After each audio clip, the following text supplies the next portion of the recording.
characters that happened to be flat.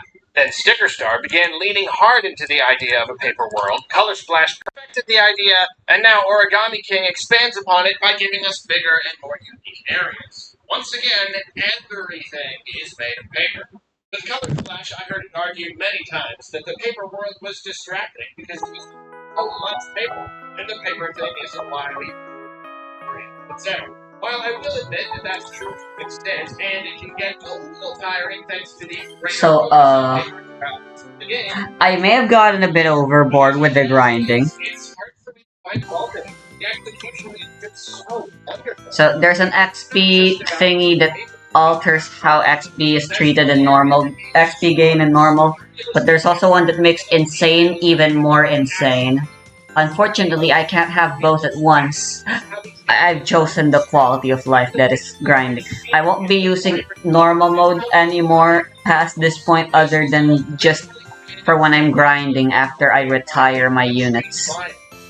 Most likely. Hopefully. In fact, there are even some visual elements that are lifted up by the... Or maybe I'll even stop using it more and more frequently as we get farther into the game, and grinding just becomes a little less tedious. Cause yeah, the mod pack makes grinding a little bit more tedious in this game, surprisingly, somehow, even though it works to reduce a lot of the tedium.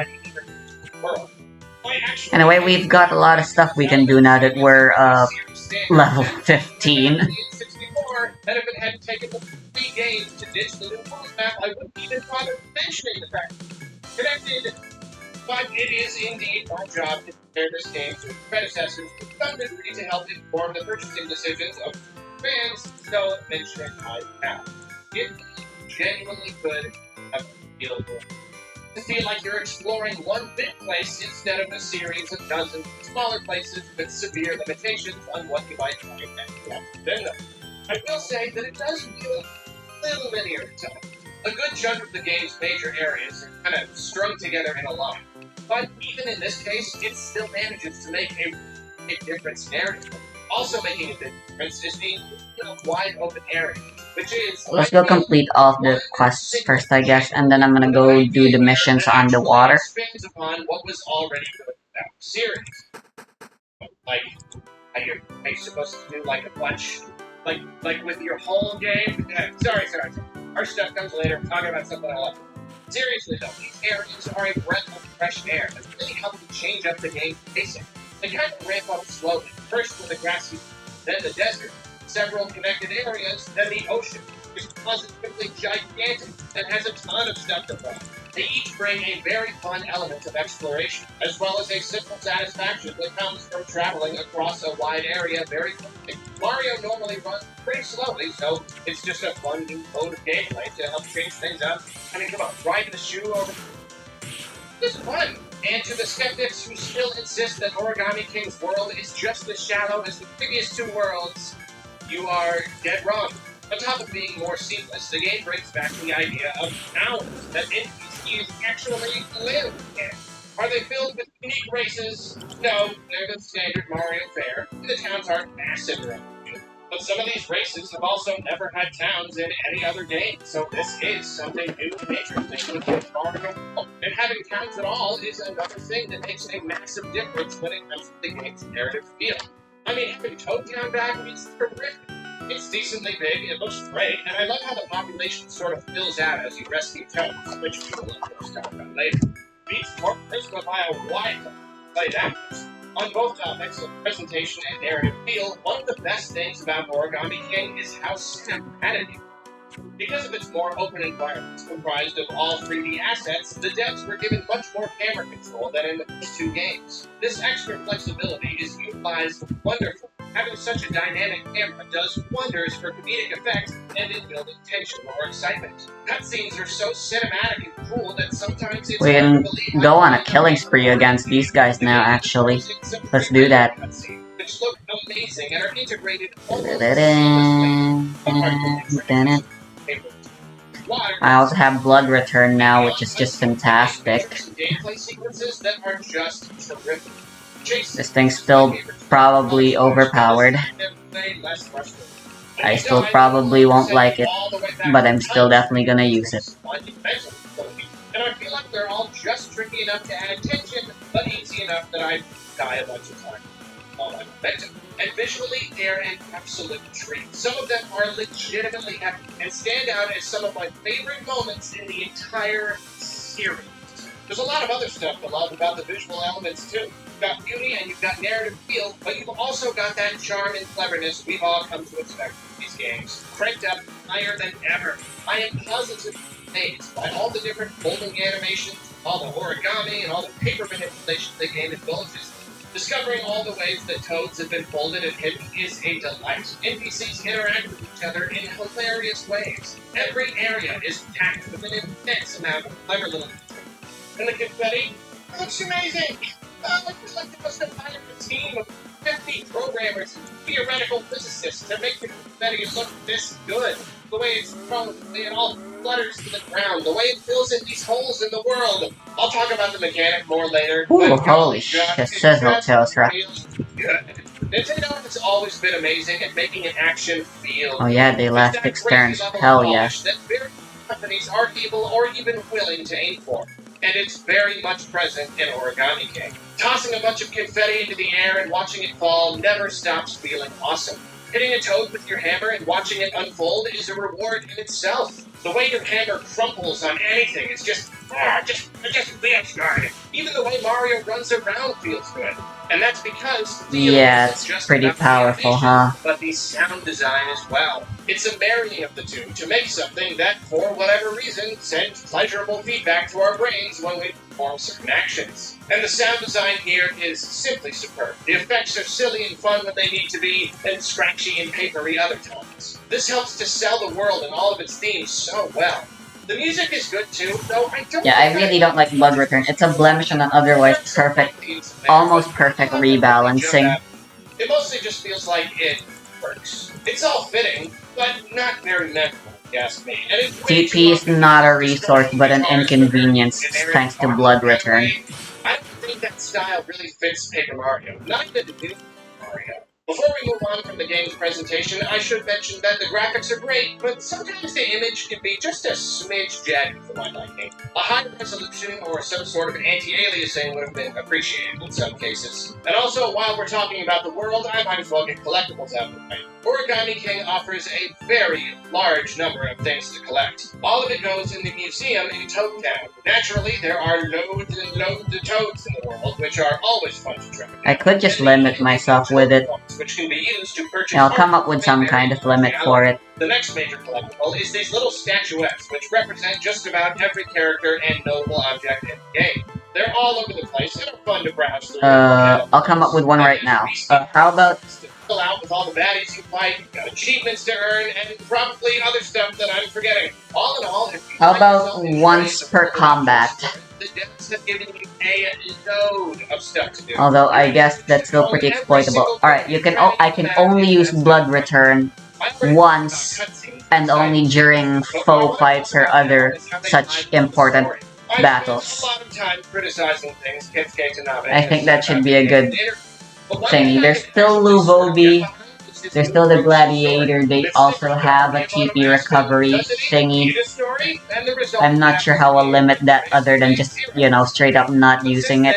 Doubled down on a new sort of philosophy. The story shouldn't be what is told to the player or acted out exclusively in cutscenes. It should be the meaningful experiences that the player has. Instead of watching characters advance the plot and provide exposition in multiple different places across the game world, bouncing the focus back and forth between themselves and Mario, now it's these fun sequences that make up the plot. When you describe what you did in any given play session, you're going to be describing all the fun and exciting and often just plain absurd situations you got into, like you're telling a story. While personally I do prefer a deeper plot with all the side characters and stuff, I can appreciate the purity in this new philosophy.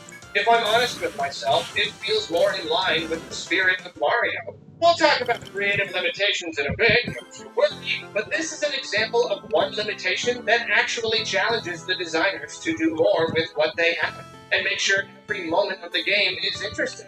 I might not be singing the same tune if they hadn't pulled it off, but pull it off, they did. The story, as told through its varied sequences and scenarios, is engaging enough that I rarely have time to miss the more complex So I forgot to buy my equipment. I also grinded for money after all. Thanks to the game's Well, I mean, I don't need it right now, I suppose, so... being stubborn for no good reason. Hey, this is coming from a guy who will probably spend the rest of his life harshly criticizing these games and wishing Nintendo would go back to the good old days. These characters are terrific. Because the plot is less complex and because of the rotating nature of your allies, you don't get to know many of them as well as you might like, but the characterization itself is there in full force. Yeah, they're still not usually allowed to have real names, nor are they allowed to look too different. Again, we'll get there soon. But there are multiple Toad characters with unique personalities, and the allies you gain are all very fun. They're well written, they're interesting, sometimes they have backstories and motivations. They're everything you want in Paper Mario characters. I can actually just use Izuna, can't I? Most often I find myself annoyed by the obligatory companion character, and the whole cutesy, timid Isabelle shtick normally does not do it for me. But darn it, I love Olivia. I love her. She's this optimistic but easily frightened little thing seeing the world for the first time. Never mind, you're already immune. Experience the whole game as though through the eyes of a child, and it's incredibly endearing. Like, if this game sold more and enough people learned about Olivia, I'm pretty sure she would get a big following. She's adorable and absolutely hilarious. Just about all of the characters are hilarious. This is easily the funniest Paper Mario game since Thousand Year Door. Cut Splash was also really funny, but it did feel a little overwhelming at times. It was often a little too jokey. Lots of meme-y, reference-y, internet generation-y kind of stuff. It felt like they had to fill every moment with a joke, even if it wasn't particularly good. But Origami King smooths everything out. It no longer feels like the Toads are the spirits of Twitter youth shoved into Toad bodies. The humor is a lot more genuine, more totally appropriate, more consistent in quality. And you would think one way to fix the humor would be to ease up on the whole joke every moment. But no, this game is still a constant stream of jokes, but it all pauses when necessary, and somehow, despite the sheer volume of gags and one-liners, it's all really, really good. They must have had one heck of a good team of writers, because this game is written like a good comedy show, where the jokes are constant, and yet somehow it all lands. I'm telling you, I lost track of how many times the game made me laugh out loud. Straight up guffaw. And yet, despite being a cutesy, funny game about paper, it's got the emotional moments we've all been missing from the series as well. The game isn't afraid to go some places I did not anticipate, and I've got to give it credit for that. Even though, if I'm completely honest, it kind of feels forced. A little, I know that's going to sound super pessimistic. Can't you be happy about something, Arlo? I mean, I could be wrong. Maybe this just happens to be the exact story they wanted to tell us. But because of other elements in the game, I can't... I'm gonna put Aphlet in the back. Throwing us a bone with this sappy stuff. There were some sequences I really wanted to invest myself in, but it all I want Aphlet to do... And, like, it didn't quite earn what it was going for. I could be wrong, and to be able to actually kind of tank, and being in the back line helps with that. Plus, her summons deal more should deal more damage in the front, which is what I want. Yeah, I guess we've come to it. I've spent a lot of time praising the game, but it's all wrapped up here. And we can't stay away from the creativity issue any longer. I'm not going to go into the entire thing, I've done other videos on the subject, but basically, Kensuke Tanabe has gone on record saying that the team has strict creative limitations when it comes to the series' characters and enemies. They're not allowed to alter the appearances of these standard Mushroom Kingdom races beyond some bits of clothing, I guess. And they're not allowed to create new races that actually work within the Mario universe. Just as we've observed for years, Paper Mario has become a snapshot of the classic mainline 2D Mario games. You know what? Kind of see the reasoning, with focusing on memorable events rather than complex plot. You could argue that sticking with standard Mario characters is a way to maintain the purity of the series. The accessible, even nostalgic simplicity. It's one of those ideas that probably makes sense to an executive on paper, and honestly, if the first few games never existed, I'd have to wonder if we would care so much about all this. So I try to look at it with an open mind, from different perspectives. And yet, at the end of the day, I can't see these strict creative limitations as anything but a bad thing. Some small restrictions make sense. That's how you work with any world within a creative world. But they took it too far. Way too far. Even before Tanabe told us about the line they're not allowed to cross, we could see it. We saw it in Sticker Star, we saw it in Color Splash, and now we can see that line running through the entirety of Origami King. You can clearly see the artists and scenario writers pushing against that line, banging their heads on it, smashing up against it as hard as they can to wring every single possibility out of what they're allowed to do. Well, we're not allowed to create cool creatures. Unless they are origami creatures. Perfect! Oh, but we can't make up new characters with names and stuff. Okay, so we'll give the best personalities to stationary, because they exist outside of the universe, so it's okay! Do you remember when Nintendo revealed Bobby, and everyone was just so happy that they gave him a name? Yeah, guess what? It's not even his name. He says his name is Bob-omb, just like all the other Bob-ombs, and Olivia only calls him Bobby because she forgets his real name, because he's not allowed to have a real name. Literally not allowed! And they can only make him unique by taking away his fuse, nothing else. It's like an entire character created from loopholes. It's like these restrictions are laws, and the team had to figure out how to skirt around them to deliver something at somewhat close to the experience they probably knew we wanted. I'm gonna try the difficulty thing. But this It's a bit inconvenient, but I guess.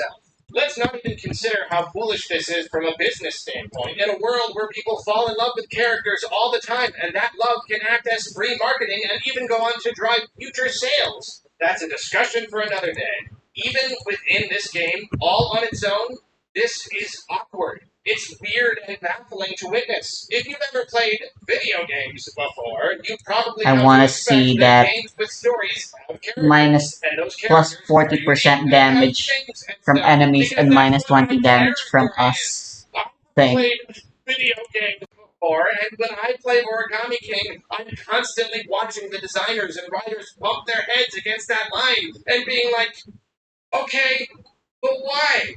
Why do you make a connected world with towns and stuff? Make it all feel more real, but then you don't bother letting your characters be characters because that would make them too real?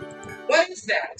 These are two very different design philosophies that are very much at odds with each other. Like I said, it's like the game is fighting itself. And the thing about that line is that it's moved over. Sticker Star was generic Mario to the nth degree, not a shred of originality. Then Color Splash loosened up a bit in terms of what kind of characters they could work with and how those characters could be altered, and the game was substantially better for it. I haven't checked what Luvobi can do yet, too. And I should be happy about that. The creative restrictions are looser than ever in this modern Paper Mario, and it makes the game stand so far above the others, and I should be jumping for joy about it, but somehow it only makes me more frustrated. With most games in the series, you'll get a pretty good range with and Paper Mario is no exception. And yet, if there is one single thing that 99% feelers. of the I believe those are. It's that creativity and variety are only two things. Practically everybody dislikes generic characters and wants more unique ones. The general consensus is that on a creative level, Sticker Star was bad, Flash was a lot better, and Origami King is the best of the three. The vast majority of players enjoy Paper Mario more and more the further away that creative line is placed. That is an objective fact. So why can't Nintendo see that? Why do they have to take these baby steps between games? Sometimes I can enjoy Origami King's good parts for what they are, but all the while I can't help but see how awkwardly they skirt that line. And I have to wonder how amazing the game might have been if the line just wasn't there. You're supposed to judge a game based on what it is instead of what it could be, right? Well, I can't. It is simply impossible for me to permanently shut off the part of my brain that wants more because I've gotten more from not only the earlier Paper Mario games, but, like video games in general. It's a standard set by the entire industry. Games with stories have characters. Characters are supposed to be unique. The more creative the game, the better. When I hear we're not allowed to go past this line, I really hear we're not allowed to make the game that fun. Because that's essentially what it means. That's what that creative line amounts to. While I play, I can see these great ideas stop short, and I have to wonder who is making these decisions. Who is setting that line? Tanabe? Miyamoto? Some mysterious IP protection team? And if they're willing to move the line from game to game, that means they're admitting that moving the line is a good thing. And if they're willing to admit that moving the line and loosening up on restrictions is a good thing, and they can even see how people enjoy it when the line is moved, then why is there a line? If you can clearly see that moving the line is benefiting your games, why are you so slow to move it? Honestly, it's exhausting. I try to just enjoy what's there without thinking about it too much, but that's not how brains work most of the time. And it's not how memories and experience work. I'm playing a game in a series that used to be creatively satisfying, and now it's not. And I'm constantly reminded of all the ridiculous rules set in place to hold the world back, and it's exhausting. Sometimes when the game gives me something good, it feels less like a victory and more like the I am just kind of over-leveled now, but this doesn't seem all that hard. All that much harder. You can pretend like it's something if you quit fucking me. Be quiet, and on the subject of limitations, I'm sure not everyone is going to feel this way specifically, but I feel like the focus on paper actually hurts my enjoyment of the story itself. In the last two games, the paper focus was more annoying than anything, as it became the entire focus, at the expense of any real satisfying story. But this time, Origami King does have that story. It's exciting, it's fun, and the final chapter is really quite epic. And now I'm finding that the paper thing isn't as innocuous as I once thought. Immersion is big for me. I've become the most invested in worlds that are completely unique, not grounded in our reality at all beyond some simple similarities. I want a world to feel real and alive. Origami King's Mushroom Kingdom ticks those boxes. It's big, it's connected, it's got people living in towns, it's characters, it references the history that Mario and Bowser and Peach all share. But it and all of its inhabitants are also explicitly made of paper. Real, literal paper. And they never let you forget that fact. The characters worry about getting torn and soggy. There are holes in the world, and we can see the wireframe underneath. Stationery is the most dangerous thing in the world because of how it can manipulate paper. But where did that stationery come from? Who made this world? Is it supposed to be like an imagination world or something? A child's daydream? I don't know. Beyond gags, I don't actually know why Nintendo leans on paper so hard as a selling point. It's not that interesting. It's not nearly as enjoyable an element as the idea of a consistent, connected Mario world filled with characters and story. That's the selling point, or at least it used to be. For me, being so grounded in the real world is exactly why paper ultimately harms the story. It's hard for me to fully connect with the world when I don't even understand it or why it exists, and I keep imagining that there are humans somewhere making all of this. Even in the game's most emotional or epic moments, there's always that little voice in the back of my mind that's like, yeah, but they're just paper. They're not even real. I'm fighting a stinking stapler, for Pete's sake. This is dumb. I try to get into the plot, and I remember that the bad guy is Origami.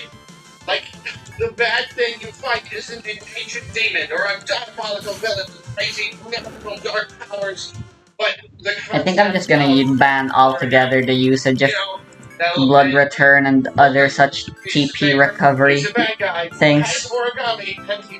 For now, at least. I don't know, I might change my mind. It's hard for me to care about. It's just not fun. I mean, it's cool and everything, culturally. I already spent my points. But it's Origami. As an antagonistic force, it's really lame. There's no I'll it's paper. I guess I'll just have to deal with the fact that I technically wasted a skill point on Veil for now. Deeper. Now here's a real kicker. Breaking immersion is why it hurts the experience, and yet we know that immersion breakage is exactly why it was allowed in the first place. They can only use concepts that specifically don't work within the Mario universe. Breaking immersion is literally their mandate. I'm sorry, but I cannot see the logic there. Purposefully harming your game by creating a world that doesn't work with itself. I just can't wrap my head around the idea. I mentioned the idea that it feels like they're just throwing us a bone sometimes, and that might sound like I'm overthinking things and looking at the whole thing with too bitter a perspective. I probably wouldn't have thought that if I didn't see it happening in other areas of the game too. The badge mechanic was one that added strategy and depth to the first two games, and it's been sorely missed ever since. On the surface, Origami King looks like it brings the mechanic back. You can get accessories and equip them to give Mario some perks. But selection is very minimal, and you can only select a limited number of accessories from each category. The leftmost category, for instance, is only for health boosts in battle, and each one you get is simply better than the last, so there's no strategy there. You equip the best one you've got. Some of these force you to actually choose something at the expense of another thing, but none of these are a big deal. None of these actually really augment the way that you play. It's like the diet version of the idea of that. A tiny fraction of the idea that doesn't amount to much. Is it better than absolutely nothing? I guess so, but it does feel like they're willing to admit that the badge system had some merit, yet they're only willing to toss it back in as an afterthought. You want badges? Fine, here's a tiny handful of them that barely do anything. Thanks for that. It's the same thing with quote-unquote partners. The topic of partners has been one of the biggest sore spots in recent years. In the first few games, they injected the experiences with creativity, added richness to the story, and brought strategic depth to the combat. I mean, they were the whole shebang. One could argue that they best represent what the original games used to be and what the new games have been missing. And when the marketing material for Origami King showed characters following Mario around and talked about making allies, people were ecstatic. They thought this was the definitive return of partners to Paper Mario. I was extremely skeptical, and people gave me a hard time for it, but if I may indulge, I was right. Not every chapter introduces a companion, and each one is only with you during their respective chapter. In a small way, I can see how maybe this allows for some unique creative opportunities. These characters are around long enough to help with the story, and they can have a solid arc that wraps up the area. It's sort of an interesting narrative idea, but they still manage to disappoint in other ways. Only one of them grants you an ability to use on the overworld. Only one! Is it better than nothing? Yeah, okay, sure, but from a design standpoint, it would be less weird to just have none. The inconsistency feels so strange. I mean, every time you get a new character and find that they just don't do anything, it's just like, why? And yeah, okay, they technically help you in combat. They're technically there, standing next to you as you fight, or as you capture conveniently vague marketing material for your game. But you want to know how useful they are, the extent of their abilities.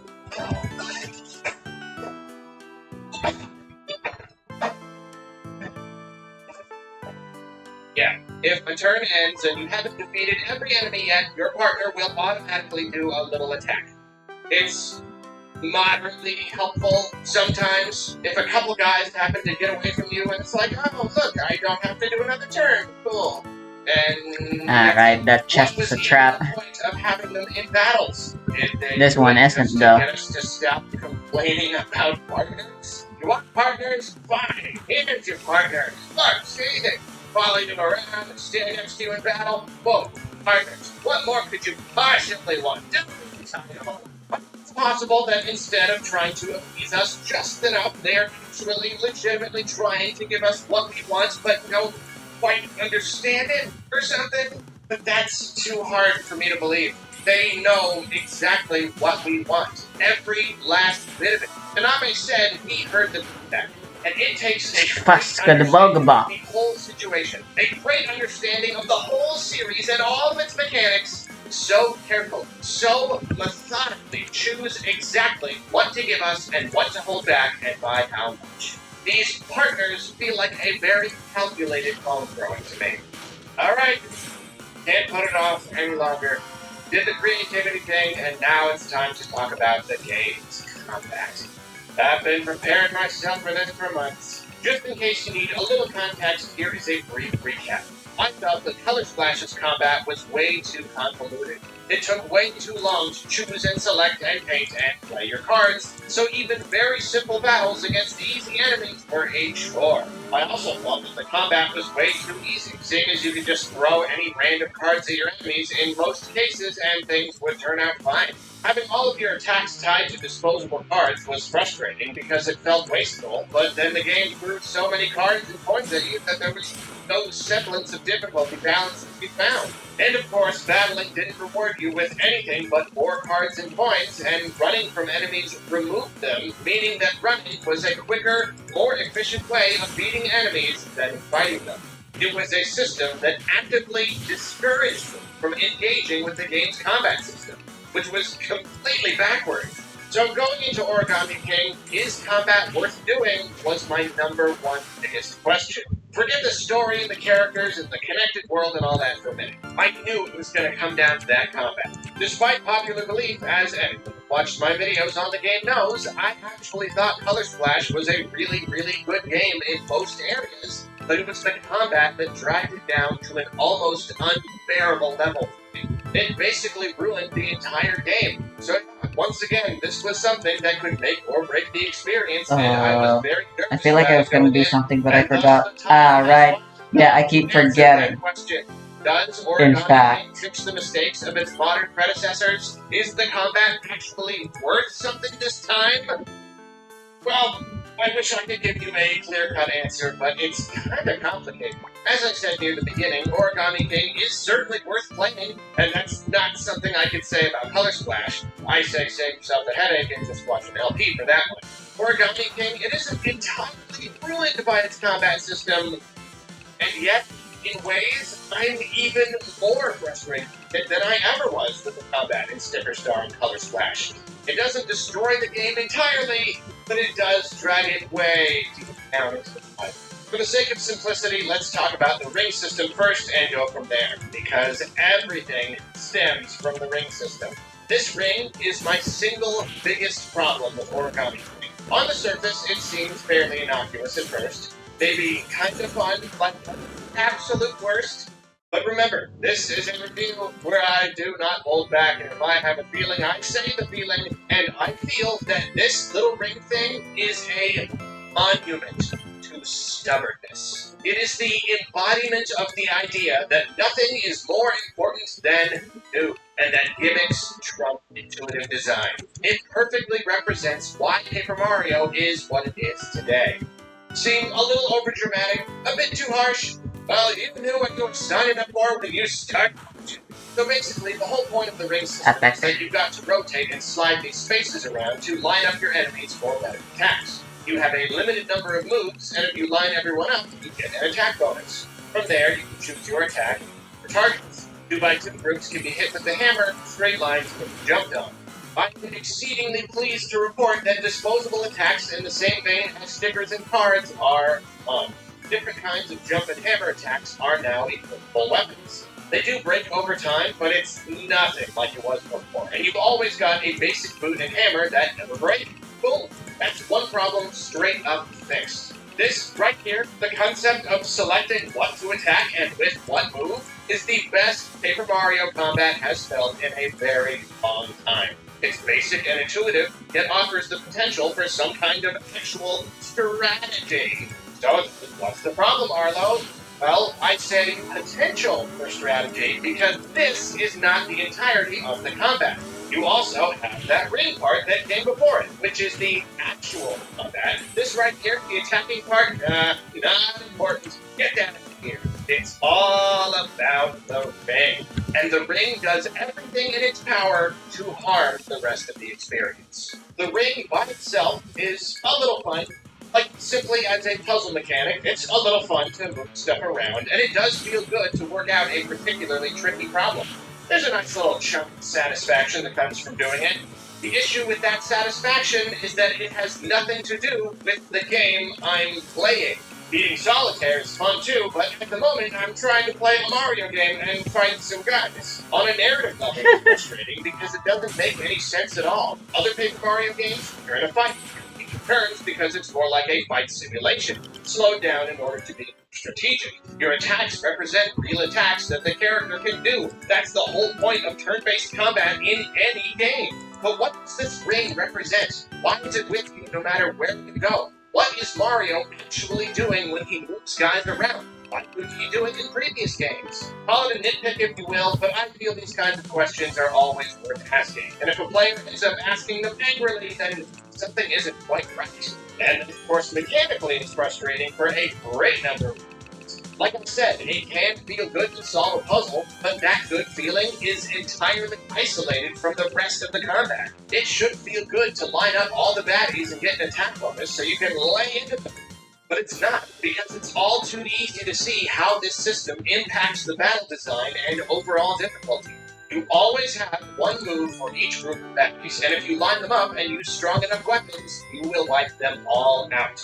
That strategic potential with the weapons? Out the window. None of it matters. If you do the puzzle, you take them all out. At the absolute worst, you don't do enough damage on the first attack, and it takes 2. But it's always 1 or 2, because that's how the ring system is supposed to work. It's supposed to reward your puzzle-solving skills with easier, simpler battles, thus creating a combat system that is, at its best, deep and simple. Okay, so what happens if you don't do the puzzle correctly? Couldn't you just ignore the ring part for a greater challenge? Not really. See, whoever created this ring system was faced with a dilemma. Solving the puzzle rewards the player, so failing it should punish them, right? But they recognized the puzzles as a potential barrier to entry and knew that if the punishment was too harsh, then some players would become frustrated and quit. So at that point, instead of letting this dilemma clue them in that maybe their system was flawed, they decided to go with the blandest, least committal option. Failing the puzzle isn't really a big deal, it just wastes more of your time. When you mess up, you might have a lot of enemies left over. If they all attacked you every time, that would be too hard, right? So instead, like, some of them attack you, and the game decides how many so they can keep a handle on the difficulty at any time. There's no real way to know how they're going to do it, or how many This one's a lot more limiting, unlike Blood Return though. Awkwardly throw themselves at you. And of course, I'd argue this one is fine for the most part. Because you've got to initiate these attacks on individual enemies, and the whole thing feels really artificial and lame. It feels like Blood Return is just where if you do the puzzle, you don't even have to fight, and if you don't, the enemies can't do a lot to you because that would feel too frustrating. The designers have come to another longest conclusion possible and made all the enemies nearly identical. I mean, there is very little in the way of enemy variety. A few of them bring some sort of little twist, like the boos disappear, but most of the time they're just guys that you're supposed to take out all at once, or that attack you awkwardly and do a couple points of damage. Their attacks are all so samey, yet these specifics change up so much, and you cycle through enemy types so quickly that memorizing attack patterns in order to block them isn't really a thing. You just kinda guess, or keep mashing the button and hope you get lucky. Not a lot of strategy there. And again, choosing different weapons doesn't do much at all. Have they got spikes? Use metal boots instead of regular ones. Are they flying? The Hurlhammer. Or Goat, because I forget. That's pretty much the extent of the game's strategy elements. You don't need to know your enemy's attack patterns, you don't need to know how much HP they have, you don't need to worry about selecting just the right attack. None of the numbers really mean anything. It all comes down to, did you do the whole puzzle? And then, do you have a weapon strong enough to take them out in one hit? If the answer is yes to those questions, there is no battle, just a puzzle. If either of them is no, then it will take an extra turn or two. And that's the combat. I'll admit right now, I am not super great at these puzzles, and a fair amount of my frustration comes from there. I can handle 2 moves most times, but when they go up to 3, it can sometimes take a fighting effort. I'm not the sharpest taco on the Christmas tree. I'm sure there are people out there who are great at this, And yet, I can't help but feel like this is going to be a big deal breaker for a lot of others. This would be a terrific game for kids, and yet I can never recommend it to any parents because of how tricky these puzzles can be. Also, pretend I'm great at them for a second. Even when I can solve a puzzle, the only real reward is not being frustrated. Yeah, it's satisfying to solve a puzzle just for the sake of solving a puzzle. I like puzzles fine. But in the context of battle, the absolute best I can expect from these puzzles is me not getting annoyed. Not getting frustrated that I wasted my time. That's the best thing these ring puzzles do. Not get in the way too much. Actually being fun, though? What fun? We don't have fun here. Why have fun when you can have something new? Oh wow, I really am going hard on this game. There's actually so much more to say about the combat system, and I am overwhelmed by the idea of conveying it all properly.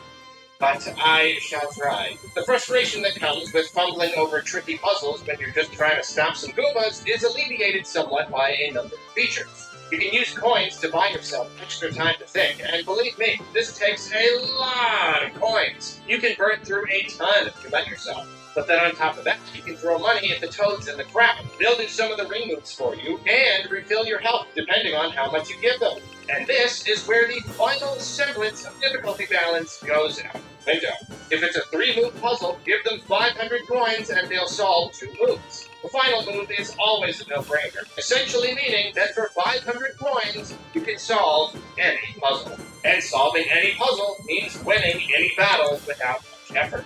When it comes to difficulty in games, I prefer clear boundaries. I like to have separate difficulty modes to choose from. Sometimes Nintendo will easier options that aren't necessarily modes, like the special boxes that appear in Super Mario 3D World and 3D Land when you die in a fight.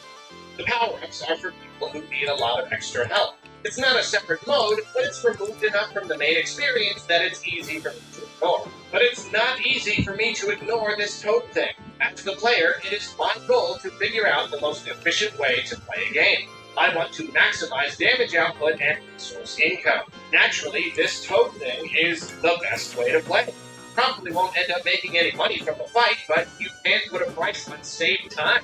I don't like how easy it makes the game, but then I remember that the alternative is sitting through a bunch of tedious puzzles, which I don't want to do. So I am once again discouraged from interacting with the game the way it was intended. Tanabe mentioned in an interview that these coin spending options were for casual players, but if your easy mode essentially removes the mechanic altogether, what does that say about your mechanic?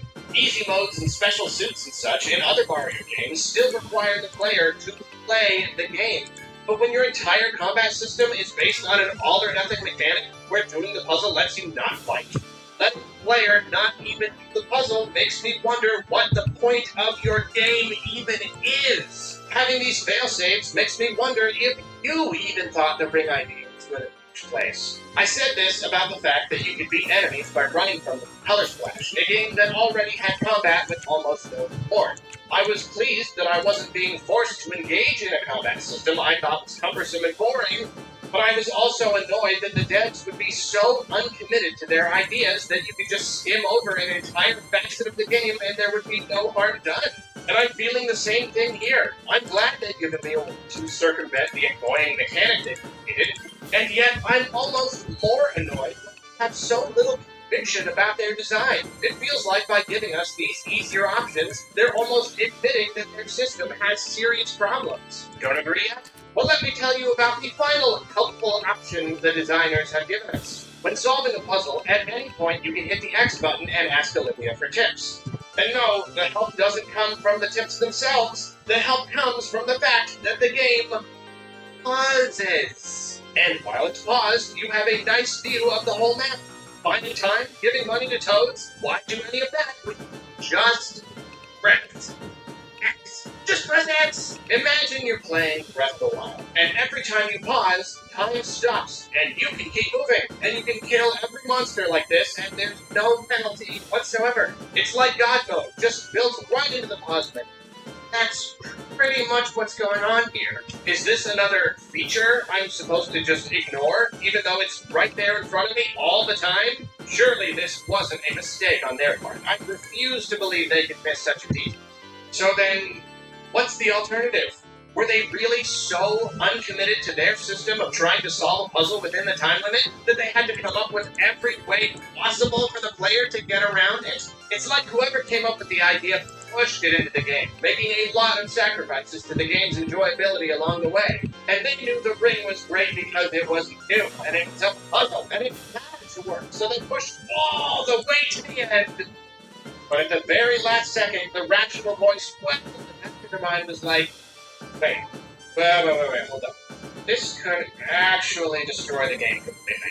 So that person was forced to be like, okay, well, maybe we can make it all optional. But when everything feels optional, nothing feels necessary. So once again, we find ourselves with a combat system that is more convoluted than it needs to be, oversimplifies what could have been engaging mechanics, and in the end doesn't feel super necessary. However, I will admit that despite a combat system that is perhaps even more frustrating in concept, the combat incentive issue isn't quite as bad as it was in Color Splash. First off, running from battle has a much lower success rate this time, and because there are so many enemies to rush you every time you fail, usually it's less aggravating to just engage. I should be annoyed that I'm not able to run as much, yet from a design perspective, I'm glad that literally avoiding combat entirely is no longer the best option. On top of that, Origami King has way more scripted battles that you literally can't run from. Situations where baddies will pop up unexpectedly or attack you in a cutscene.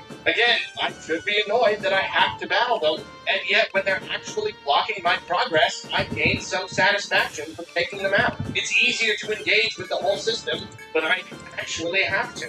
And simply running isn't an option at all. Then, of course, there are the rewards you get for battling, which is one of those concepts that can make or break the whole thing.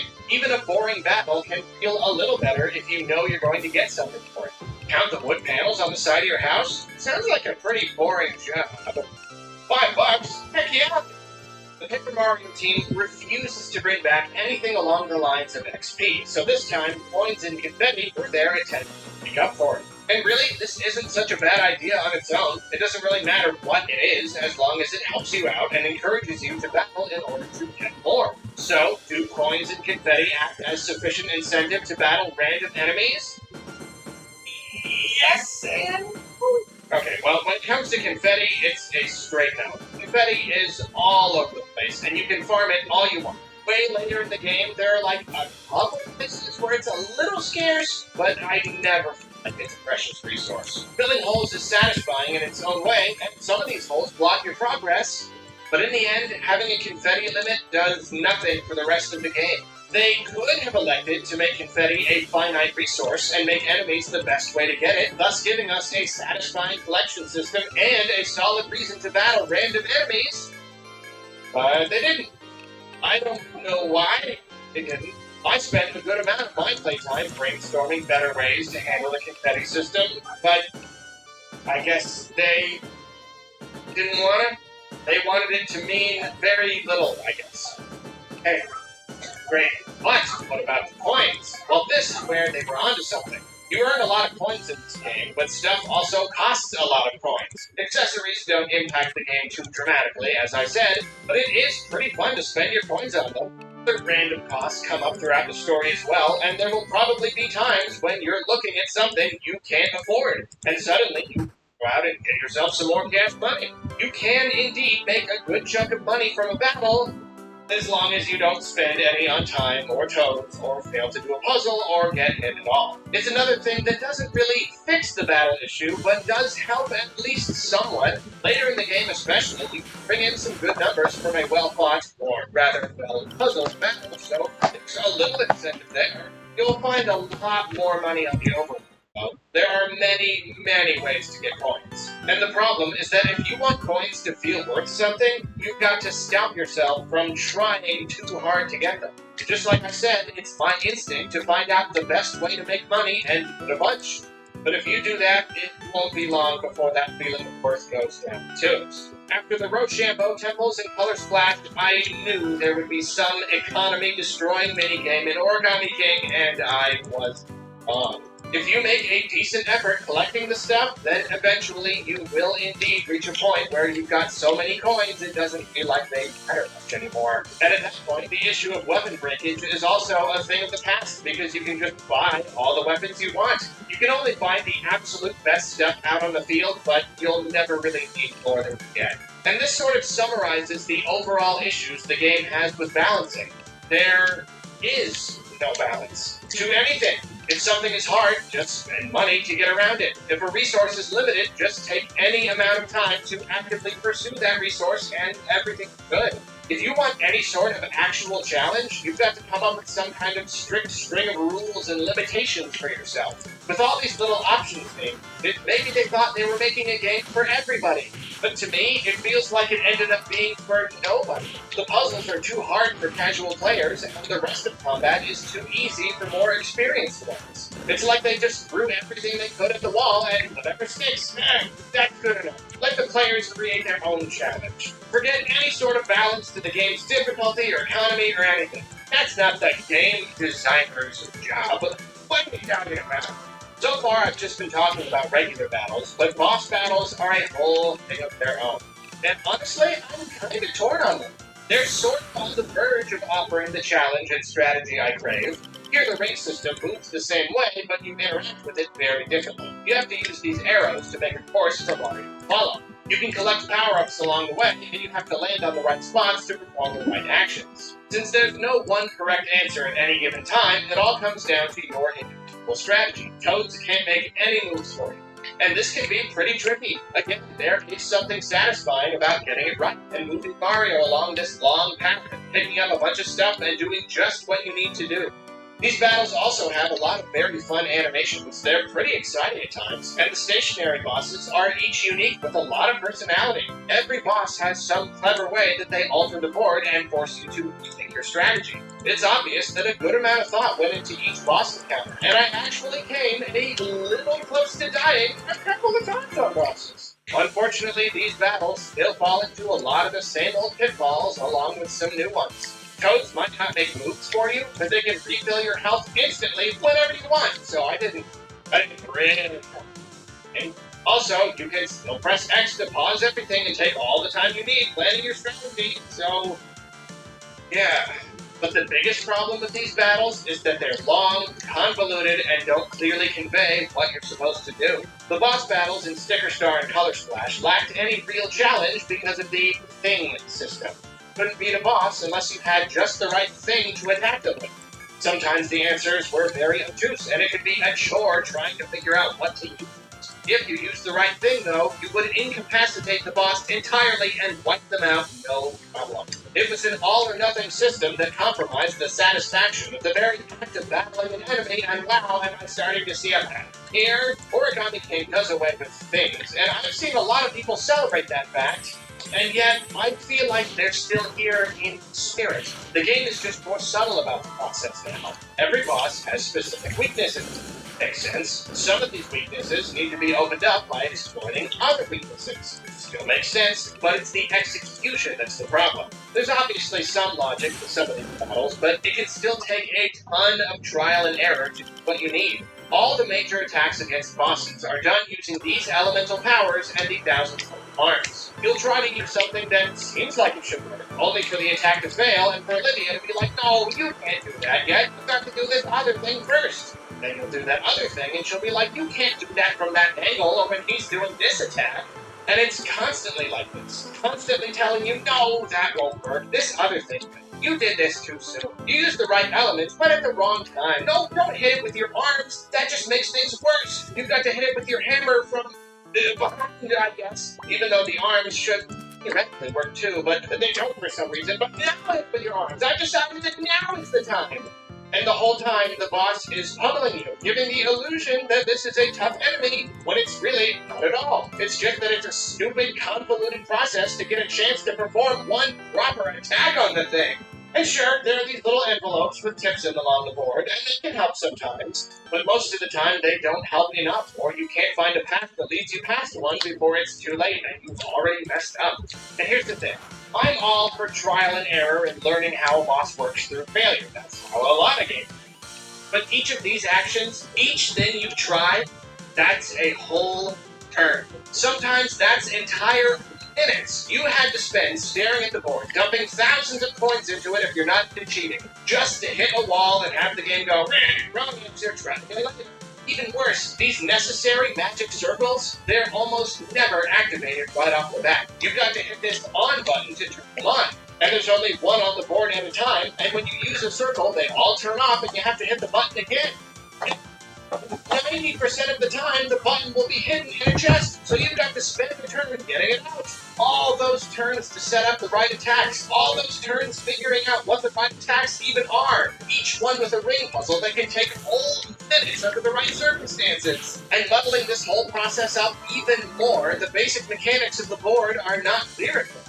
Just got to try and fail some stupidly basic stuff, which would be fine under normal circumstances because that's how you learn, by failing. But it's not fun to learn by failing when the stakes are this high. Wasting an entire turn that you meticulously planned out and missing the attack opportunity you've spent multiple turns building up to because the game never told you exactly how this whole system works. That's messed up.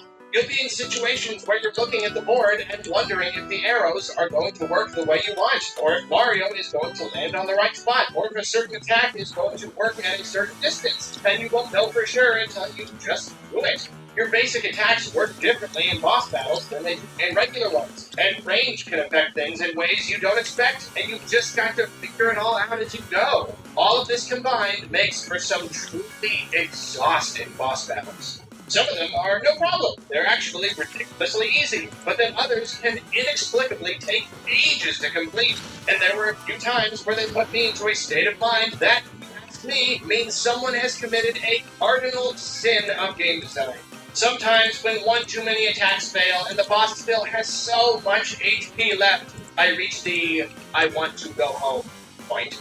You've been there before. We've all been there. I don't like this ride anymore. I want to get off. I just want to stop. Plenty of bad games can present frustrating mechanics that make a player want to quit, but there's something even more disturbing when an otherwise good game does this. I want to be playing this game. I want to see what happens in the story. I want to explore the rest of this area. I want to have some fun. But I am absolutely stuck in this situation. And it's going to take a lot of effort and mental energy that I am rapidly running out of to get. It is a miserable feeling. But that's what the ring does. It forces you to engage with a system that is directly at odds with what you're trying to do. It constantly grinds the game to an absolute halt, which just about destroys the pacing, and makes me actively worry about hitting the next I want to go home moment. Reaching a boss should always be an exciting thing in any game, but here they only fill me with dread. Again, it's not like every single boss encounter is a bad one. There were a couple of times where I didn't have to do too much trial and error, and I was able to figure out my moves quickly enough, and the pace went along at a pretty good pace. There were some kind of fun times, but those few pleasant moments were not worth the rest of the times. I still look at every boss and go, why do I have to go around these dummies? What is causing that? Why can't Mario just run up to the boss? Why does this have to take so long? Why are you making me do puzzles without trouble? What? You want to know what makes this battle system even harder to swallow? Because, yeah, there's more. This rabbit hole goes deeper. Oh, this is baffling to me. The game itself presents you with a better alternative to the battle system that it simply chooses not to use most of the time. See, for whatever reason that's not really explained, in addition to origami guys, there are big paper macho guys. Clever. They only exist on the overworld, and you gotta just run up and hit them with your hammer to hurt them. This is quite a lot of fun. I mean, this is fun. Mario's range is pretty short, and he's a slow runner, so landing hits can be a little awkward at times, but it's still a blast. It's empowering, it's exciting, it's visually spectacular, it's entirely intuitive, and it utilizes the incredible tactile feel of the game. At first I was just like, hey, that was pretty cool. But as the game goes on, you start fighting bigger and bigger paper macho enemies, and some of them are like full bosses on their own. These are the absolute best enemy encounters in the entire game. They're these delightful little bursts of fun, and they act as a direct contrast to the slow, sluggish ring combat. I can't help but ask myself the obvious question. Why isn't the whole game like this? Imagine if you could use coins and confetti to gain new combat abilities. What if you could use the 1,000-fold arms to swing your hammer around to fight these giant baddies? That would be so cool! Why is the funnest combat in the game take up such a teeny, tiny fraction of the playtime? Why is it I can just run up and hit these guys when everyone else does the whole ring thing? Why doesn't the game actually realize what's fun? Why don't they take this opportunity to give the series a new identity that actually works, and that truly anyone can enjoy? They keep trying to tell us that this isn't an RPG, it's an action-adventure, so here you go! This is the alternative you've been looking for. This is different enough that we won't bother you about RPG stuff anymore. We'll look at it as its own thing. No? You just want to do this with some battles? You're keeping the ring clicking. Okay. Thanks. Because of all these game modes being so at odds with each other, I can't stress enough how messed up the game's pacing is, as well as the dichotomy of fun. Every time I'm moving around freely in the overworld, exploring and solving environmental puzzles, I'm having a great time. The overworld design is just delightful, and every time I'm forced to stare at another ring puzzle, the fun comes to a screeching stop. And battles can be bad enough that I'm already feeling annoyed, but there are some specific sequences that are misery incarnate. Later in the game, there's this whole sequence of mini-games that would be fun if they didn't force you to answer questions using rings, and figure out problems using rings, and put together pictures that have been all shuffled around into impossible nonsense that you only have 30 seconds and you can't buy time, and it's the 10th mini-game in a row you've lost and you just want to go home, but you can't. You're stuck in this game, and if you want to continue, you've got to keep going. You've got to do more ring puzzles, more. There's one very important encounter in the game that's super epic, super exciting. You've got to do this real-time action sequence, and your blood is pumping, and you're feeling strong and awesome, and it lasts a couple minutes before, guess what? Now, you've got to put a picture back together, and you can't buy time, and if you take too long, you get a game over, and have to start all over, and every few seconds you're interrupted by an attack you have to dodge. It's one of the most exciting moments of the game, and that too, just happened. Put everything on pause while you work through a tedious puzzle, thus destroying your momentum. Because we came up with the ring system and we're gonna stick it wherever we can, doggone it, because it's the new thing. And even when it's completely at odds with everything else the game is trying to do, we will force it in. And speaking of forced mechanics that don't do anything to lift up the game, are you wondering why I haven't really talked about confetti and the 1,000-fold arms much? It's because they're nothing. If there's a hole blocking your path, just confetti. Done. End of mechanic. Again, confetti doesn't feel really limited, so it essentially costs you nothing to throw it. It feels good, like I said. It's certainly enjoyable in a visual sort of way, but it doesn't do much. Then the 1,000-fold arms, don't get me started on the 1,000-fold arms. Stand on the magic circle, find the grabby spot, and pull it. That's it. The game constantly gives you prompts telling you what to do and which way to pull, which removes the small amount of fun potential this might have had. You don't have to figure out how to move something. You don't use the ability to manipulate puzzles or anything. You just grab and pull. Can't move forward, stand on a circle, and then pull. Puzzle solved. Having to beat an enemy first or find the circle is about as far as the excitement goes. At first I was really annoyed by this mechanic because the motion controls are janky and awful. But then I realized that you can turn off the motion controls and just use a stick and button, which upgraded it to benign. Thanks for the bit, guys. So in the end, it's just another paper-related mechanic that acts like it's really important. It's a part of the game's very identity. It's in all the trailers and in all the official art, and yet it's nothing. It doesn't the problem is the fact that there's no good in-world explanation for why it even happens. You can just heal immediately after using the skill. But outside of battles, if they reverse the order, that might make it a little better. Who knows? Because paper, and because new When I decided to give this review the overly long and critical branding, I remembered that I used one word to sum up the entire Pokemon Sword and Shield experience, and that I could do the same thing again here. It was rather serendipitous, actually, because even before I'd made the decision on the title, I had a mind. As I said before, I could be completely wrong about this game's design decisions and the motivations behind its biggest decision makers. But the feel I get from Origami King, it feels like a project driven more than anything by ego. Is it Tanabe's ego? Tabata's ego? Miyamoto's? Someone else's ego that we don't even know about and everyone is just following orders and doing the best they can with what they're allowed? I don't know. I will admit that this feeling has been colored by the interviews done with some of these people, but I don't really want to point fingers at individuals. Whether it was one person or many, it does feel like some sort of ego got in the way of making this game. It's this weird stubbornness, this unwillingness to actively pursue what's working with your game and what's not working. Essentially, everyone wants a more creative world. Too bad. The right person decided that we have to have all these arbitrary limitations. Paper mechanics that no one cares about and that don't accomplish much of anything? Keep them in. It's more important to have paper-themed stuff than it is to have a consistent experience. A battle system that's so convoluted you've got to put in a bunch of fail-safes so people don't even have to engage with it most of the time if they don't want to? Most important part of the game. The only reason it exists. Everyone complained about not having any incentive to battle 2 games in a row. Let's do the bare minimum to fix that a teeny tiny bit. We'll never use anything that resembles an XP system though, because that would make this an RPG, and it can't be an RPG because someone at Nintendo with a great big ego decided that the game not being an RPG was more important than it being fun and well designed. I've said it before about Color Splash, and I'll say it again about Origami King.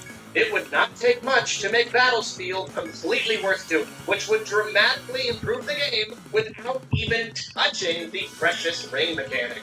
You could use systems that are already in place. The game gives you special hearts that permanently increase your max HP. Sometimes you can find them or earn them, which is cool, but most of the big ones are just at arbitrary points in the story. Like they're just sitting there. They just threw them all around because they couldn't think of a better place for them. And these hearts help you instantly defeat enemies on the overworld with a first strike. Olivia specifically mentions how you're getting stronger after each one, which comes across as really awkward.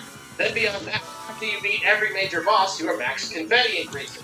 So, how about having a simple XP system like in the old games, where when you gain a level, you can choose between HP, max confetti, and base attack and defense stats or something. Just a little tiny something to give you some sort of sense of progression and incentive to battle. Heck, don't even use XP, just use coins like you've already got. Make it so you have to buy all these stat increases with your coins. No, break it down even more. Get rid of everything but the special hearts and have them acquirable through battles in at least some way. Even if the hearts were the entirety of the progression system, that could still work. The more you fight, the more HP you have, and the less you have to bother with smaller enemies. That's a perfectly good incentive. In fact, that is so simple and would work so well that it almost feels like the hearts were actually designed to be part of a progression system. But they had to make sure to give them to you unexpectedly and not as a reward for battling, just so no one could say this is an RPG. Call me a conspiracy theorist if you will, but it feels like more of that awkward sidestepping. Bending the game to fit a rule set that makes no sense to anyone. Battles only give you coins. End of story. They can be useful, but not as much as you would like. People have different opinions, and I try to make it clear that my opinions really are just opinions. But I'm willing to go out on a limb and say that the way they have it now is objectively poor game design. If you have a progression system and you have turn-based RPG-style combat, marrying the two is how you motivate and empower the player. Bringing back some form of XP, or even something vaguely similar, isn't something they should do just because it's the way it used to be, but because it's a superior way to do it. They did it before because it was a good way to do it. They avoid it now because doing it the old way is against the rules, even if the new way is just worse. A lot of people have accused me, and of course most other, quote, thousand-year door fans as we're now called, for clinging to the past and being unable to let the series change and enjoy it as its own new thing. But that's not true. You know who's actually having a hard time letting go? The people who make Paper Mario. I'm all for accepting modern Paper Mario as its own uniquely fun thing, but it's not its own thing. It's still imitating the games that came before it. The Paper Mario series has changed. It should be taken as a different series now. Okay, then why does it still use the exact same visual style and general combat mechanics and game? It's an action-adventure game, not an RPG. Okay, then why is there still turn-based combat? If it wants to break away so much, then why doesn't it do it? It's already full of dungeons and puzzles and stuff like a Zelda game, so why didn't they just make all the combat real-time? Why do they claim to want to leave the old games behind entirely, yet they keep inching closer and closer to them in terms of world and story? Why do they tease us with stuff that's like badges and partners, but not quite? And in this weird mix of old and new, why does it feel like only the old stuff works and most of the new stuff just gets in the way? People say it's not fair to compare Origami King to the old games, but it's absolutely fair. If the development team can't consider modern Paper Mario its own new thing, I'm not going to either. If you want to do something completely different, make a new series. But this is a Paper Mario game. The old games presented me with mechanics that were crafted to deliver a consistently engaging experience. Origami King presents me with alternatives that don't feel very well thought out. It doesn't feel like an action-adventure game. It feels like an RPG gone wrong. No, that's not nostalgia. No, that's not stubbornness on my part. It's just how video games works. It's how design works. It's how genres work. And honestly, even without the old games to compare it to, I will argue to the bitter end that Origami King is an absolute mess in terms of design. It's got all these problems, and the whole time I'm playing, I'm coming up with little ways they could balance things out. I've mentioned multiple. Here's another one. I talked about how the thousand-fold arms don't amount to much because you just stand on a magic circle and do it and it's done. I also talked about how the game presents confetti as something you might run out of, but then gives you all you ever need, which is a wasted opportunity. Okay, so how about the thousand-fold arms use up confetti? Then, if you combine this with my other idea, if confetti was just a little more scarce and mostly only found in battles, all at once you've given the player a reason to battle, made confetti feel more valuable, given a more solid narrative reason for Mario's arms to get big sometimes, and put a limitation on the ability to make using it feel a little more impactful. 4 problems fixed in one go. Teeny tiny changes to the game we already have. But it feels like identifying and fixing problems was not on the agenda at Nintendo when they made Origami King, and that idea baffles me to no end. I myself am a game designer, and I've spent many an hour ironing out mechanics, tweaking them, studying how they work together, scrapping entire ideas that I was once in love with because they had some flaw I couldn't work out, or they didn't mesh with the rest of the mechanics. I see this in tiny little low-budget indie games. I see people who are only just starting out on their own working really hard to carefully craft and balance their games. Because how the player interacts with your game and how all your mechanics work together is the foundation of game design.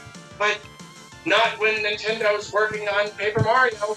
Apparently, those questions that even the most inexperienced game designers are asking themselves? Well, Nintendo, with all its legendary studios and designers spending tens of millions, if not hundreds of millions of dollars working on a AAA game based on its absolute most treasured need, can't be bothered. It's a family game, right? It's for kids or something, so who cares? And I find that disturbing. Very, very disturbing. It's frustrating not only as a Paper Mario fan who wants a better game, but also as an aspiring developer who will absolutely, 100% never have the same budget and properties Nintendo does. The same opportunity to make a mind-blowing game based on a treasured character in a series that used to be treasured itself. I spent a lot of time praising Origami King, and that's because it's got so much good stuff going for it. In ways, it even outshines the precious Thousand-Year Door. And the bad stuff isn't quite as bad as it used to be, or at least the game is a little better at keeping me just engaged enough to not quit. So I should just be happy that we finally got a Paper Mario game that's worth playing. But I'm sorry, I'm not. In fact, the closer Paper Mario gets to what I'm looking for, the more frustrating it is that they're not letting it be the series it wants to be. The more tantalizingly close the experience gets to being great, the more painful it is to see it all brought down by these awful design decisions. The highs are higher, but that just brings you crashing down harder than ever. This game honestly had the potential to be one of my favorite games of all time. It could have been everything as beloved as the original games. It could have been better. But making an incredible game that would go on to become a classic and live forever in the hearts of millions? Just not what Nintendo wanted to do. They wanted to do something new. They wanted to make it about paper. They didn't want to think too hard about how to make the game great, because in the end, that wasn't as important as catering to the almighty ego. Just to make even more people mad, I once thought that Star Fox Zero represented everything bad about Nintendo. I thought that the level design ranged from serviceable to awful. The presentation was only okay. The recycled story was a huge missed opportunity, and on top of everything, it forced me to use a gimmick that ruined what was already a beautiful experience. It was every bit of Nintendo ignorance rolled into one. But now I feel that Origami King best represents Nintendo's bad side.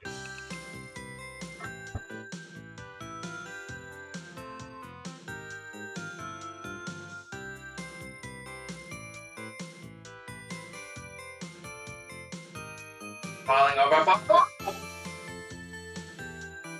masterpieces and completely dominating the industry. Throughout the whole experience, I could see some very talented designers actively fighting against the creative limitations than ever. This game honestly had the potential to be one of my favorite games of all time.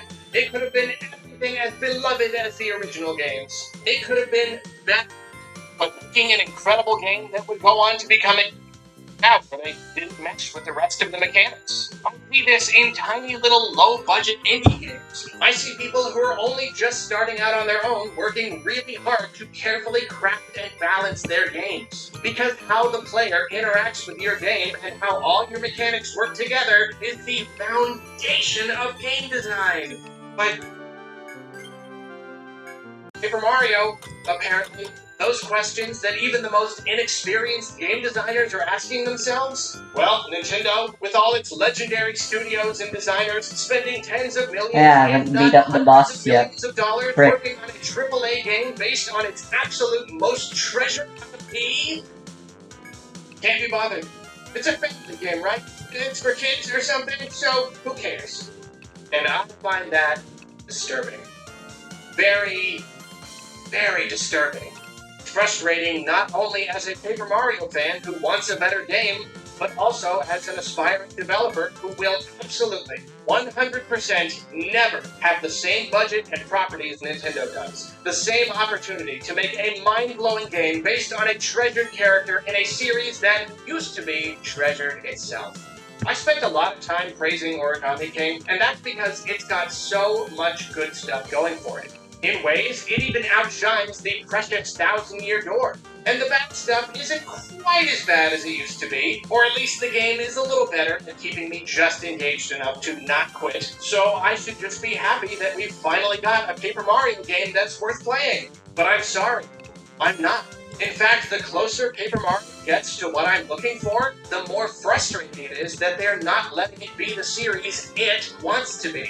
The more tantalizingly close the experience gets to being great, the more painful it is to see it all brought down by these awful design decisions. The highs are higher, but that just brings you crashing down harder than ever. This game honestly had the potential to be one of my favorite games of all time. It could have been everything as beloved as the original games. It could have been better. But making an incredible game that would go on to become a classic and live forever in the hearts of millions? This is not what Nintendo wanted to do. They wanted to do something new. They wanted to make it about paper. They didn't want to think too hard about how to make the game great, because in the end, that wasn't as important as catering to the almighty ego. Just to make even more people mad, I once thought that Star Fox Zero represented everything bad about Nintendo. I felt that the level design ranged from serviceable to awful. The presentation was only okay. The recycled story was a huge missed opportunity, and on top of everything, it forced me to use a gimmick that ruined what was already a mediocre experience. It was every bit of Nintendo ignorance rolled into one. But now I feel that Origami King best represents Nintendo's bad side. Nintendo has got a legion of extremely talented developers at their disposal, and they often put out games of extremely high quality, the likes of which you won't find anywhere else in the industry. They know what they're doing a lot of the time, yet they have a lot of serious issues. Origami King's ring system represents how they too often pursue newness rather than fun. Its lack of difficulty balancing represents how they sometimes dumb games down in a fumbling attempt to make them accessible. Its arbitrary creative limitations represent Nintendo's hesitance to be too imaginative with their legacy IPs for fear of compromising nostalgia factor. The dichotomy of quality that runs through the entire game represents how they're so great at what they do. And yet there's so often something really dumb holding them back from making eternal masterpieces and completely dominating the industry. Throughout the whole experience, I can see some very talented designers actively fighting against the creative limitations and the poorly implemented mechanics. And that inconsistency represents the corporate culture Nintendo has been trapped in for decades, where senior staff members harm or even destroy entire projects because of their flights of fancy, and there's no accountability system in place on a company-wide level, leading to a game output that is also very inconsistent. The mulish, heel-digging refusal to listen to what millions of fans want, instead leaning even harder into concepts that have been almost universally panned and led to extremely poor PR and, by extension, sales, represents their tendency to make objectively poor business decisions. What? The ego is all I can think of. There can't be another reason.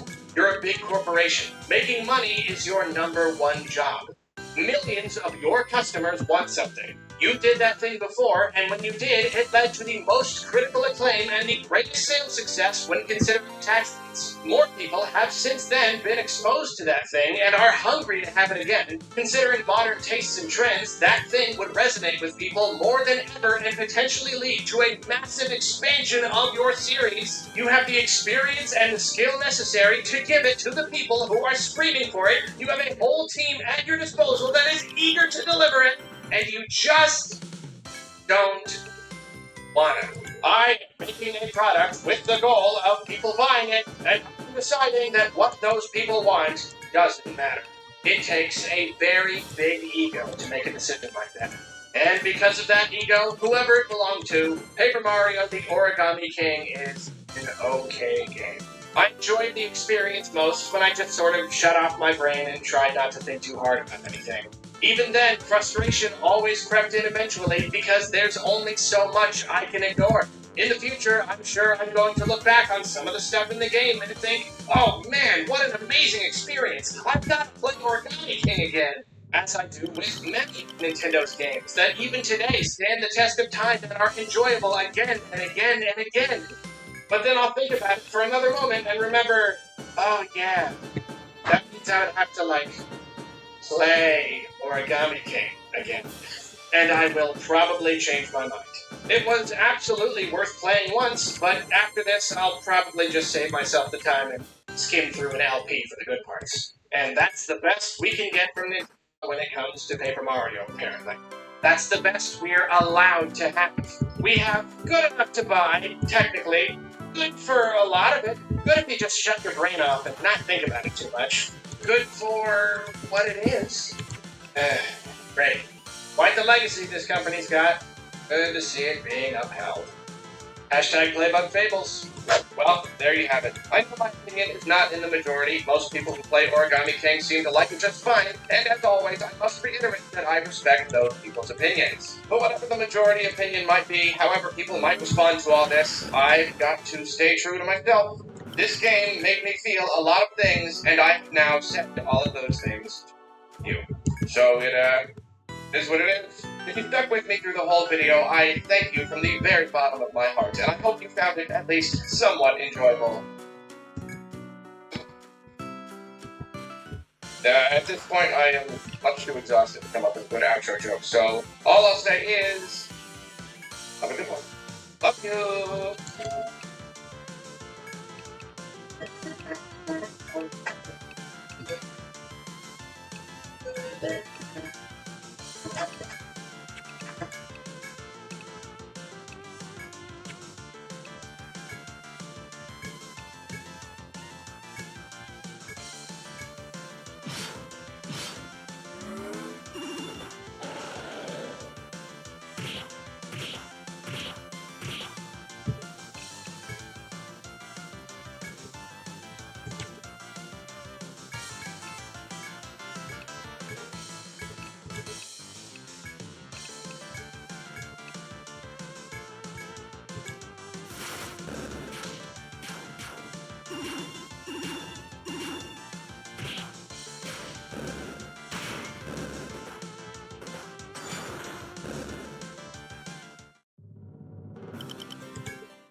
I should be fine just beating this guy up as well.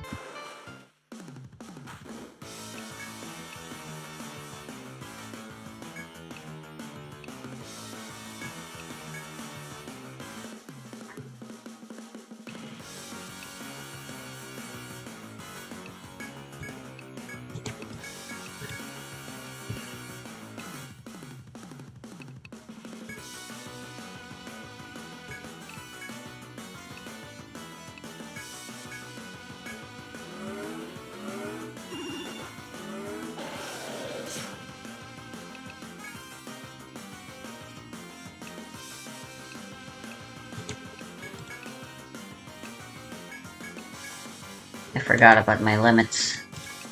Again.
Still made it, but that was taxing.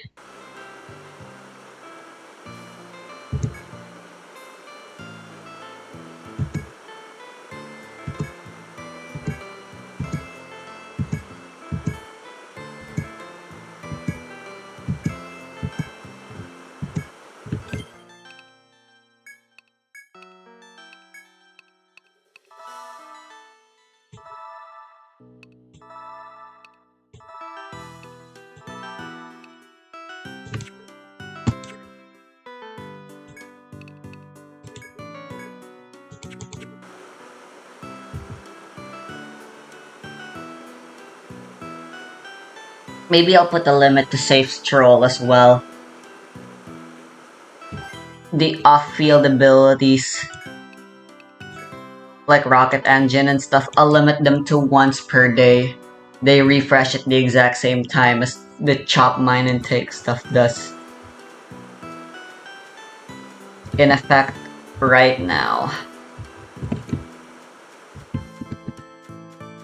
That way there's actually a reason for me to upgrade them.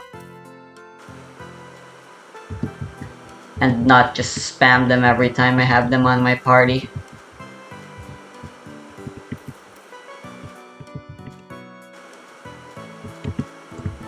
Right now I'm using it to map out an entire floor.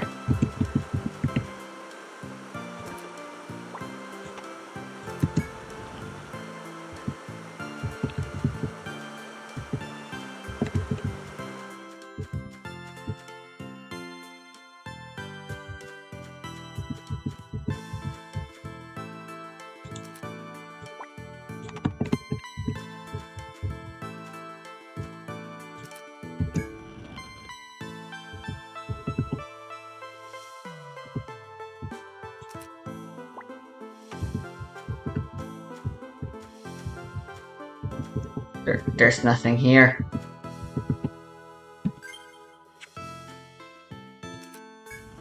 Sucks.